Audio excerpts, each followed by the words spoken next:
सदियाली मकान, मुअज़्ज़ज़ हाज़रीन और इस प्यारे वतन के खोशाचीनों, अस्सलामु अलैकुम।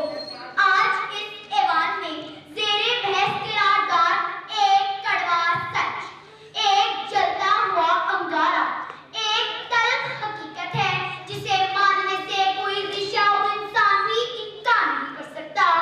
करप्शन नाम है जिसका, सबक है मेरे ज़वाल का। मैं इस्लामी जमहूरिया पाकिस्तान एक आज़ाद रियासत हूँ, इक़बाल का ख्वाब हूँ और औलिया की दुआओं का नतीजा हूँ। सदियाली मकान दिन रात इस रियासत की शहरत को करप्शन का नाम दसता रहता है और यही वजह है कि इसकी रगों से सच्चाई, ईमानदारी, एहसास और ईमान का लहू बहना बंद हो गया है। सदियाली मकान करप्शन क्या है?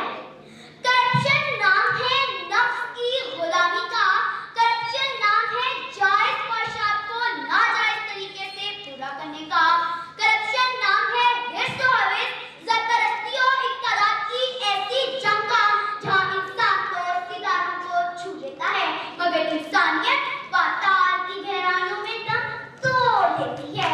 सदियाली मकान बुराई तब तक बुराई रहती है जब तक वो चुप कर दी जाए और जब बुराई करने वाले और देखने वाले की आंख में झिझक और खौफ ना रहे तो वो बुराई उस मुआशरे का रवाज बन जाती है। तारीख गवाह है, जिन कौमों में बुराई रवाज बन जाए उन्हें सफाई हस्ती से मिटने में देर नहीं लगती। तुम्हारी दास्तान तक न होगी दास्तानों में। सदियाली मकान क़याम-ए पाकिस्तान से लेकर आज तक कायद-ए-आज़म के बाद एक भी मुखलिस लीडर मुयस्सर ना हुआ।